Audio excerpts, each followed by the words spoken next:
ए बुढ़िया, बहुत शरीफ बनती है तू गांव वालों के सामने। अभी अभी खबर मिली है कि तू और तेरी ये बेटी इस बैंगन के खेत के बीच में कच्ची शराब का 2 नंबर का धंधा करती हो।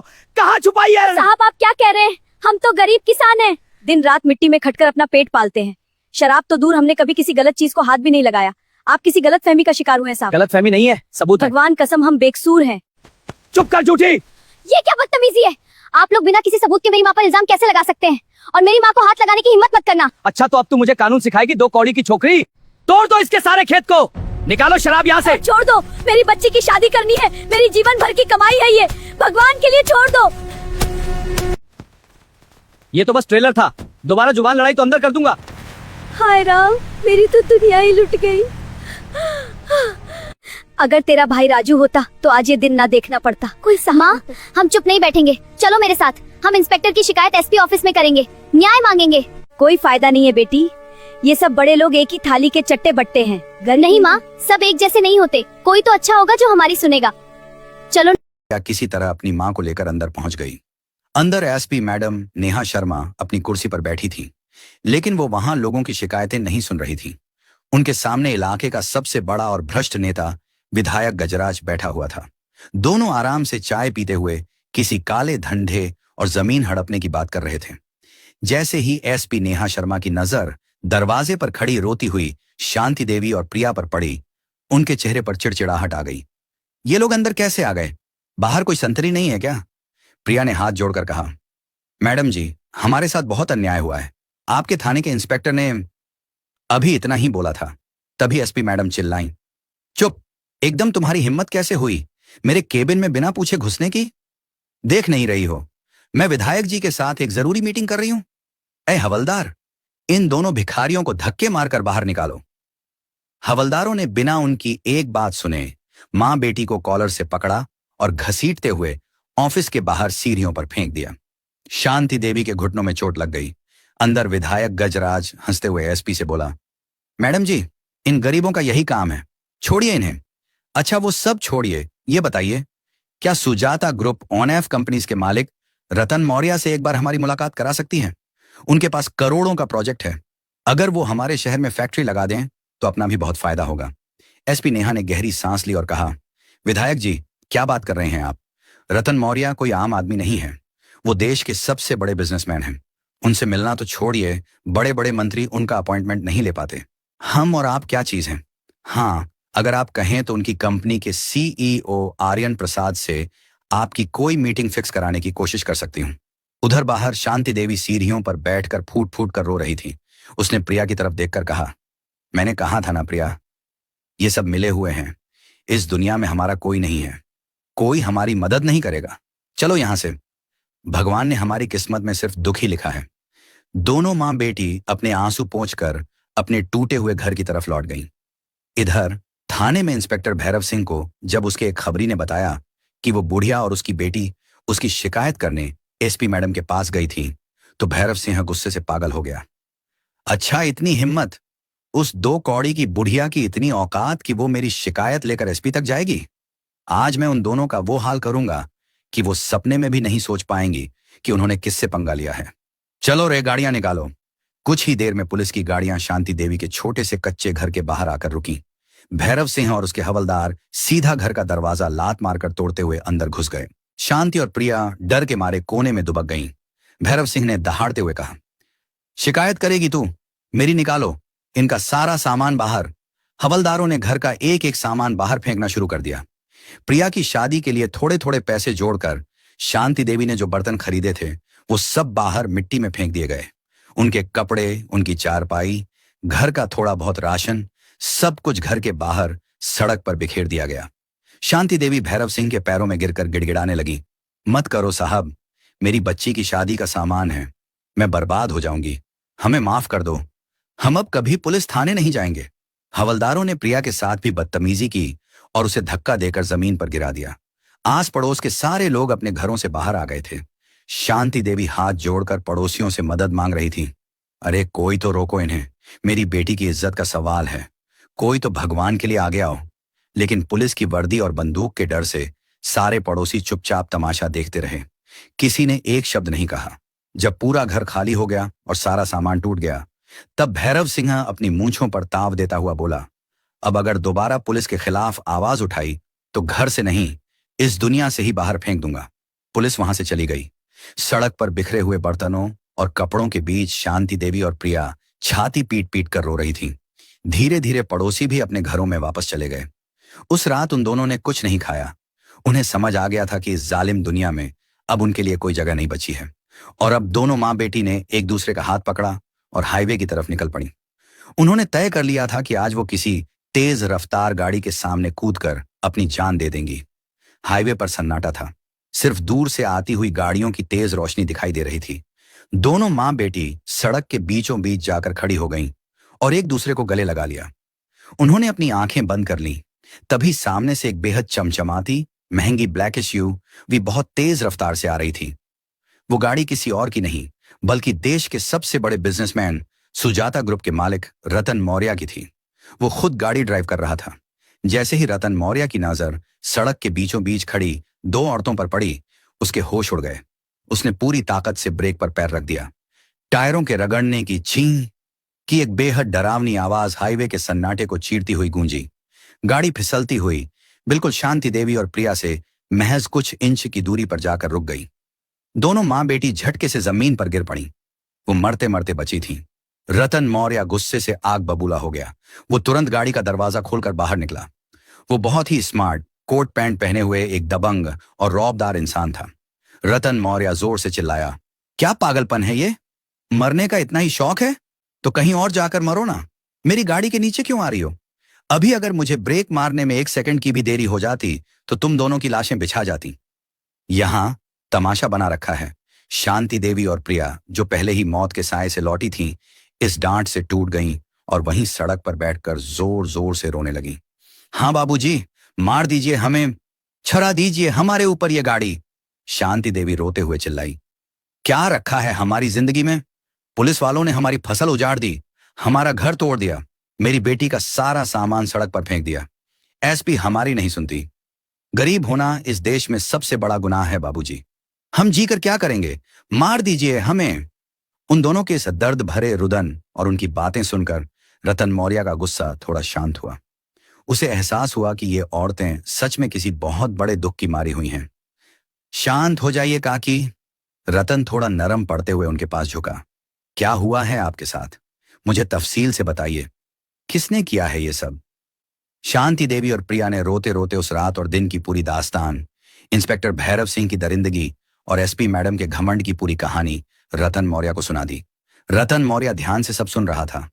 लेकिन तभी स्ट्रीट लाइट की हल्की रोशनी में शांति देवी की नजर अचानक रतन मौर्य के गले में लटक रहे एक पुराने चांदी के लॉकेट पर पड़ी, जो उसके खुले हुए कॉलर से बाहर झांक रहा था। उस लॉकेट को देखते ही शांति देवी के रोने की आवाज अचानक बंद हो गई। उसकी आंखें फटी की फटी रह गईं। उसका पूरा शरीर बुरी तरह कांपने लगा। वो लड़खड़ाते हुए उठी और अपने कांपते हुए हाथों से उसने रतन मौर्य के सीने पर लटकते उस लॉकेट को छुआ। ये लॉकेट, शांति देवी की आवाज गले में ही अटक रही थी।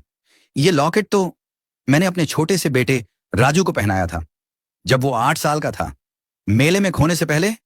शांति देवी ने धीरे से आंखें उठाईं और रतन मौर्य के चेहरे को बहुत ध्यान से देखा। उसकी आंखों की बनावट, उसके माथे का वो हल्का सा निशान। राजू! शांति देवी के मुंह से एक चीख सी निकली। तू मेरा राजू है? रतन मौर्य एकदम सुन्न रह गया।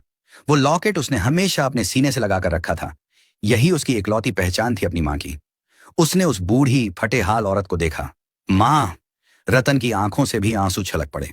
सालों से जिस मां को वो ढूंढ रहा था, वो दुनिया के सबसे बड़े रईस होने के बावजूद जिसे नहीं खोज पाया था, वो आज इस हालत में उसके सामने थी। रतन अपनी मां के पैरों में गिर पड़ा और फूट फूट कर रोने लगा। प्रिया भी हैरान थी। उसे यकीन नहीं हो रहा था कि ये इतना बड़ा आदमी उसका खोया हुआ भाई है। हाँ मां, मैं तुम्हारा राजू हूं, मैं तुम्हारा राजू हूं मां। रतन ने अपनी मां को गले लगा लिया। तीनों कई मिनटों तक सड़क पर ही एक दूसरे को गले लगाकर रोते रहे। सालों का बिछड़ना, सालों का दर्द आज आंसुओं में बह रहा था। कुछ देर बाद जब रतन मौर्य अपनी मां से अलग हुआ तो उसकी आंखों में आंसू नहीं बल्कि एक ऐसा खतरनाक गुस्सा था जो किसी भी ज्वालामुखी को शर्मा दे। उसकी मां और बहन को इस हालत में पहुंचाने वालों की अब खैर नहीं थी। मां! रतन ने अपने आंसू पोंछते हुए और अपनी आवाज को सख्त करते हुए कहा, जिस थाने के इंस्पेक्टर ने तुम्हें रुलाया है ना, चलो मेरे साथ उसी थाने में। आज मैं देखता हूं कि इस शहर में कानून बड़ा है या सुजाता ग्रुप का रतन मौर्य। रतन मौर्य ने अपनी मां और बहन को बहुत सम्मान के साथ अपनी करोड़ों की एसयूवी में बिठाया, गाड़ी घुमाई और सीधे उसी पुलिस स्टेशन की तरफ लगा दी जहां इंस्पेक्टर भैरव सिंह तैनात था। रात के 11 बज रहे थे। थाने के अंदर भैरव सिंह अपने हवलदारों के साथ बैठकर शराब पी रहा था और मुर्गा खा रहा था। वो लोग शांति देवी के घर किए गए अपने कारनामे पर ठहाके लगा रहे थे। तभी थाने के बाहर एक गाड़ी के रुकने की जोरदार आवाज आई। थाने का दरवाजा खुला और रतन मौर्य अंदर दाखिल हुआ। उसके पीछे उसकी मां शांति देवी और बहन प्रिया थीं, जो अभी भी थोड़े डरे हुए थे। रतन के चेहरे पर एक डरावनी शांति थी। भैरव सिंह ने नशे में धुत अपनी लाल आंखों से उन्हें देखा। जैसे ही उसने शांति देवी और प्रिया को देखा, उसका पारा फिर चढ़ गया। लेकिन उसने रतन मौर्य को नहीं पहचाना, क्योंकि उसने रतन मौर्य को कभी सामने से नहीं देखा था। अरे ओ बुढ़िया! भैरव सिंह अपनी कुर्सी से उठकर लड़खड़ाते हुए आगे आया। तू फिर आ गई हमरने? तेरा भूत नहीं उतरा क्या अभी तक? और ये सूट बूट वाला चमचा कहां से पकड़ लाई तू? रतन मौर्य ने अपनी जेब में हाथ डाला और बहुत ही ठंडी आवाज में बोला, जुबान संभाल कर बात कर इंस्पेक्टर। तुझे अंदाजा नहीं है तू किससे बात कर रहा है। अपनी वर्दी उतारने की तैयारी कर ले। भैरव सिंह जोर से हंसा। अबे ओ हीरो, ज्यादा फिल्में देखकर आया है क्या? तू उतारेगा मेरी वर्दी? ऐ हवलदार, इस सूट वाले को भी अंदर डालो और इन दोनों औरतों को भी लॉकअप में बंद करो। हवलदार आगे बढ़े, लेकिन रतन मौर्य ने अपनी जैकेट से फोन निकाला और कहा, मुझे हाथ लगाने से पहले अपनी एसपी को फोन कर ले इंस्पेक्टर। उसे कह दे कि कोई उससे मिलने आया है। भैरव सिंह का ईगो हर्ट हुआ, लेकिन रतन के कॉन्फिडेंस को देखकर वो थोड़ा झिझका। उसने अपनी एसपी नेहा शर्मा को फोन मिलाया। हेलो मैडम, सॉरी इतनी रात को डिस्टर्ब कर रहा हूं। यहां थाने में एक सूट बूट वाला आदमी आया है, वो सुबह वाली बुढ़िया के साथ बहुत तेज तेज बोल रहा है और आपको बुलाने को कह रहा है। फोन पर एसपी नेहा शर्मा बुरी तरह भड़क गईं। तुम्हें अक्ल नहीं है भैरव सिंह? किसी भी ऐरे गैरे के लिए तुम मुझे रात को फोन करोगे? मैं अभी आती हूं और बताती हूं उसे कि एसपी को बुलाने का क्या अंजाम होता है। 20 मिनट के अंदर एसपी नेहा शर्मा की सरकारी गाड़ी सायरन बजाती हुई थाने पहुंची। वो गुस्से में तमतमाती हुई अंदर आई। कौन है वो जो खुद को इस शहर का राजा समझ रहा है? एसपी नेहा शर्मा ने चिल्लाते हुए कहा। रतन मौर्य कुर्सी पर आराम से बैठा हुआ था। वो मुड़ा और उसने एसपी को देखा। मैं हूं। एसपी नेहा शर्मा ने रतन को देखा, लेकिन वो भी उसे पहचान नहीं पाई। तुम्हारी इतनी हिम्मत कि तुम पुलिस के काम में दखल दो? भैरव सिंह, इसे अभी के अभी अरेस्ट करो। रतन मौर्य हल्का सा मुस्कुराया। मैडम एसपी, लगता है आपकी पुलिसिंग और आपकी जनरल नॉलेज दोनों बहुत कमजोर हैं। मेरा नाम रतन मौर्य है, सुजाता ग्रुप ONF कंपनीज का मालिक। रतन मौर्य नाम सुनते ही एसपी नेहा शर्मा के पैरों तले जमीन खिसक गई। सुबह ही वो विधायक गजराज के साथ इसी आदमी से मिलने की भीख मांगने की बातें कर रही थी। उनका चेहरा पीला पड़ गया। रतन मौर्य सर? एसपी की आवाज कांपने लगी। आप यहां इन लोगों के साथ? हाँ, ये मेरी मां है और ये मेरी बहन है। रतन की आवाज में अब गरज थी। और तुम्हारे इस गुंडे इंस्पेक्टर ने मेरी मां पर हाथ उठाया है, उनका घर तोड़ा है और तुमने मेरी मां को धक्के मारकर अपने ऑफिस से निकाला है। एसपी नेहा शर्मा पसीने से भीग गई। उसे समझ नहीं आ रहा था कि वो क्या करे। अपनी नौकरी बचाने के लिए उसने तुरंत एक चाल चली। उसने छुपकर अपने फोन से उसी भ्रष्ट विधायक गजराज को मैसेज कर दिया कि रतन मौर्य यहां थाने में है, आप तुरंत आइए। उसे लगा विधायक कोई ना कोई बीच बचाव कर लेगा। कुछ ही देर में विधायक गजराज अपनी सफेद गाड़ियों के काफिले के साथ थाने पहुंच गया। वो बहुत खुश था कि आखिरकार उसे रतन मौर्य से मिलने का मौका मिल रहा है। विधायक अंदर आया और दोनों हाथ जोड़कर रतन मौर्य की तरफ बढ़ा। अरे सर, रतन सर, नमस्कार, मैं विधायक गजराज। क्या बात हो गई सर? आपने मुझे बुलाया होता, आप इस गंदे थाने में क्यों बैठे हैं? रतन मौर्य ने अपनी कुर्सी से उठे बिना विधायक को देखा। मैं यहां इंसाफ करने आया हूं विधायक। तुम्हारे इस सिस्टम ने मेरी मां और बहन को आत्महत्या करने पर मजबूर कर दिया। विधायक ने जब शांति देवी को देखा, जिसे वो सुबह एसपी ऑफिस में भिखारी कह रहा था, तो उसकी भी सिट्टी पिट्टी गुम हो गई। अरे सर, ये तो कोई गलतफहमी। विधायक हकलाने लगा। हम बैठकर बात कर लेते हैं ना, मैं अभी इस इंस्पेक्टर को सस्पेंड करवाता हूं। आप नाराज मत होइए। रतन मौर्य ने एक गहरी सांस ली। बैठकर बात? सस्पेंड नहीं विधायक जी, अब बात बहुत आगे बढ़ चुकी है। अब सस्पेंशन से काम नहीं चलेगा। रतन मौर्य ने अपना फोन निकाला और एक नंबर डायल किया। थाने में एकदम सन्नाटा छा गया। सब सांस रोके देख रहे थे। रतन ने फोन कान पर लगाया। हेलो चीफ मिनिस्टर साहब। हाँ, रतन मौर्य बोल रहा हूं। हेलो चीफ मिनिस्टर, सीएम साहब। हाँ, रतन मौर्य बोल रहा हूं। फोन पर रतन मौर्य की आवाज इतनी भारी और कड़क थी कि थाने में खड़े हर इंसान की रूह कांप गई। विधायक गजराज का तो पसीना छूटने लगा और एसपी नेहा शर्मा का चेहरा ऐसा हो गया जैसे किसी ने उनके शरीर का सारा खून चूस लिया हो। सीएम साहब, रतन ने अपनी मां की तरफ देखते हुए फोन पर कहा, मैं आपके राज्य में जो 10,000 करोड़ की फैक्ट्री लगाने वाला था, वो डील आज इसी वक्त में कैंसिल कर रहा हूं और मैं अभी प्रेस कॉन्फ्रेंस बुलाकर पूरी दुनिया को बताने वाला हूं कि आपके राज में गरीबों के साथ क्या सुलूक होता है। आपकी पुलिस और आपके विधायकों ने मिलकर मेरी सग्गी मां का घर तोड़ दिया, मेरी बहन की इज्जत पर हाथ डाला और उन्हें आत्महत्या करने पर मजबूर कर दिया। फोन पर दूसरी तरफ बैठे मुख्यमंत्री के तो जैसे होश ही उड़ गए। देश का सबसे बड़ा बिजनेसमैन उनके राज्य से वापस जा रहा था, वो भी इतने बड़े आरोप के साथ। ये खबर अगर मीडिया में आ गई तो सरकार उसी दिन गिर जाती। रतन जी, रतन सर, आप शांत हो जाइए। ये आप क्या कह रहे हैं? सीएम साहब फोन पर ही घबरा गए। मुझे नहीं पता था कि ऐसा कुछ हुआ है। आप हैं कहां इस वक्त? मैं आपके उसी घटिया थाने में खड़ा हूं जहां का ये गुंडा इंस्पेक्टर भैरव सिंह मेरी मां को लॉकअप में डालने की धमकी दे रहा है और आपका ये भ्रष्ट विधायक गजराज भी यहीं खड़ा तमाशा देख रहा है। रतन ने गुस्से से कहा, आप बस 10 मिनट दीजिए रतन जी, मैं अभी सबको वहां भेजता हूं, मैं खुद आ रहा हूं लाइन पर, कहकर सीएम ने फोन काट दिया। अब थाने में जो सन्नाटा था वो मौत के सन्नाटे से भी ज्यादा डरावना था। विधायक गजराज, जो कुछ देर पहले हवा में उड़ रहा था, अब सीधे रतन मौर्य के पैरों में गिर पड़ा। रतन सर, मुझे माफ कर दीजिए, मुझे सच में नहीं पता था कि ये आपकी माता जी हैं। मुझसे बहुत बड़ी गलती हो गई सर, मेरा करियर बर्बाद मत कीजिए। रतन ने पैर झटक कर उसे दूर कर दिया। जब मेरी मां एएसपी ऑफिस में रो रही थी तब तुम्हें उन पर तरस नहीं आया? तब वो तुम्हें भिखारी लग रही थी ना। अब गिड़गिड़ाने का कोई फायदा नहीं। एएसपी नेहा शर्मा तो रोने ही लग गई। वो हाथ जोड़कर कांपती हुई बोली, सर, मुझे नहीं पता था, इस इंस्पेक्टर ने मुझे गलत जानकारी दी थी, मेरी नौकरी चली जाएगी सर, मुझे माफ कर दीजिए। और वो झल्लाद इंस्पेक्टर भैरव सिंह, उसके हाथों से उसका डंडा छूटकर जमीन पर गिर चुका था। उसका सारा नशा सेकंडों में उतर गया। वो अपनी पैंट गीली कर चुका था। वो घुटनों के बल बैठकर शांति देवी के सामने रोने लगा। काकी, मुझे माफ कर दो काकी, मैं जानवर हूं, मेरी अक्ल मारी गई थी, मेरी छोटे छोटे बच्चे हैं काकी, मुझे बचा लो। भैरव सिंह अपना सिर जमीन पर पटकने लगा। शांति देवी ने उसे बहुत ही शांत नजरों से देखा और बोली, जब तू मेरे खेत में पके हुए बैंगन कुचल रहा था तब मैंने भी तेरे ऐसे ही पैर पकड़े थे दरोगा जी। तब तेरे अंदर का इंसान कहां गया था? आज तुझे अपने बच्चों की याद आ रही है? मेरी बच्ची का सारा सामान तूने सड़क पर फेंक दिया। तब क्या? तभी थाने के बाहर एक साथ कई गाड़ियों के ब्रेक मारने की जोरदार आवाजें आईं। लाल और नीली बत्तियों से पूरा थाना चमक उठा। सायरन की आवाजों से पूरा इलाका गूंजने लगा। जिले का सबसे बड़ा अफसर डीएम साहब अपने पूरे स्टाफ और जिले के सबसे बड़े पुलिस अधिकारी आईजी के साथ दौड़ते हुए हांफते हांफते थाने के अंदर घुसे। उनके पीछे मीडिया के कुछ लोग भी आ गए थे जिन्हें सीएम ऑफिस से खबर मिल गई थी। डीएम साहब ने आते ही सबसे पहले रतन मौर्य के सामने हाथ जोड़े। सर, बहुत बड़ी गलती हो गई हमारे प्रशासन से। सीएम साहब ने खुद मुझे यहां भेजा है। आप जो कहेंगे वही एक्शन होगा।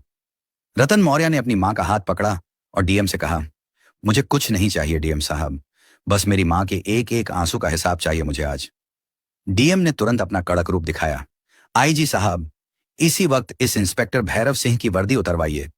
देखते ही देखते जिन हवलदारों पर भैरव सिंह हुक्म चलाता था, उन्हीं हवलदारों ने आगे बढ़कर भैरव सिंह के कंधे से बिल्ले नोच लिए, उसकी बेल्ट उतार ली। उसे घसीटते हुए उसी बदबूदार लॉकअप में डाल दिया गया जहां वो गरीबों को डालकर मारता था। वो अंदर से चीखता रहा, रोता रहा, लेकिन किसी ने उसकी नहीं सुनी। उसके बाद डीएम ने एएसपी नेहा शर्मा की तरफ देखा। नेहा शर्मा, तुम आज से सस्पेंड हो। तुम पर भ्रष्टाचार और गरीबों को प्रताड़ित करने का मुकदमा चलेगा। तुम्हें भी अरेस्ट किया जाता है। महिला पुलिस कर्मियों ने आकर एएसपी नेहा को गिरफ्तार कर लिया। उसका सारा घमंड टूटकर चूर चूर हो गया। अब बारी थी विधायक गजराज की। विधायक ने डीएम से कहा, आप मुझे हाथ नहीं लगा सकते डीएम साहब, मैं सत्ताधारी पार्टी का विधायक हूं। तभी डीएम का फोन बजा, स्पीकर ऑन था और सामने खुद मुख्यमंत्री लाइन पर थे। गजराज, सीएम की आवाज पूरे थाने में गूंजी। आज से पार्टी से तुम्हारा कोई लेना देना नहीं है। तुम्हारे सारे काले कारनामे मुझे पता चल गए हैं। पुलिस अभी तुम्हें गिरफ्तार करेगी और कल ही तुम्हारे उन अवैध कब्जों पर बुलडोजर चलेगा। तुम्हारी राजनीति आज से खत्म। विधायक धड़ाम से जमीन पर गिर पड़ा। पुलिस ने उसे भी हथकड़ी लगा दी। सारे भ्रष्ट और जालिम लोगों को उनके किए की सजा मिल चुकी थी। उनके गुरूर टूट चुके थे और उनका असली चेहरा सबके सामने आ गया था। रतन मौर्य ने एक गहरी सांस ली। उसने पलटकर अपनी मां और बहन को देखा। शांति देवी की आंखों में अब दुख के नहीं बल्कि सुकून और खुशी के आंसू थे। भगवान ने उसके सारे दुख एक झटके में खत्म कर दिए थे। चलो मां, रतन ने अपनी मां के गंदे और फटे पल्लू से अपने आंसू पोंछते हुए कहा। अब इस गंदगी में हमें एक पल भी नहीं रुकना। अब तुम अपने असली घर चलोगी, तुम्हारे राजू के घर। प्रिया ने अपने भाई का हाथ कसकर पकड़ लिया। भैया, मुझे छोड़कर तो नहीं जाओगे ना फिर कभी? कभी नहीं मेरी छोटी बहना। अब तो मैं तेरी शादी इतने धूमधाम से करूंगा कि पूरा देश देखता रह जाएगा, रतन ने मुस्कुराते हुए कहा। तीनों थाने से बाहर निकले। बाहर खड़ी हजारों की भीड़ ने उनके लिए रास्ता छोड़ दिया। वो चमचमाती गाड़ी में बैठे और अपनी एक नई जिंदगी की तरफ बढ़ चले। कुछ महीनों बाद शहर के सबसे बड़े और महंगे रिसोर्ट में प्रिया की शादी हो रही थी। पूरा शहर रोशनी से नहाया हुआ था। बड़े बड़े मंत्री और नेता हाथ जोड़े गेट पर खड़े थे। शांति देवी एक बहुत ही खूबसूरत और महंगी साड़ी पहने फूलों से सजे मंडप में बैठी अपनी बेटी को लाल जोड़े में देख रही थी। उसकी आंखों से खुशी के आंसू छलक रहे थे। उसका सपना पूरा हो गया था। भगवान ने उसे उसका खोया हुआ बेटा भी दे दिया था और उसकी बेटी की जिंदगी भी संवार दी थी। आज शांति देवी को यकीन हो गया था कि भले ही न्याय मिलने में थोड़ी देर हो जाए, लेकिन भगवान के घर अंधेर कभी नहीं होती। तो दोस्तों, यह कहानी केवल मनोरंजन और शिक्षा के उद्देश्य से बनाई गई है। इसमें दिखाए गए सभी पात्र, घटनाएं और संवाद काल्पनिक हैं। किसी भी वास्तविक व्यक्ति, संस्था या घटना से इनका कोई संबंध नहीं है। कृपया इसे केवल कहानी के रूप में देखें और इसका आनंद लें। हम किसी की भावनाओं को ठेस पहुंचाना नहीं चाहते। अगर आपको यह कहानी पसंद आई हो तो इसे लाइक करें और ज्यादा से ज्यादा लोगों तक शेयर करें। कमेंट करके बताएं कि आपको कौन सा कदम सबसे अच्छा लगा और हमारे चैनल को सब्सक्राइब करना ना भूलें, क्योंकि हम आपके लिए ऐसे ही प्रेरणादायक कहानियां लाते रहेंगे। धन्यवाद।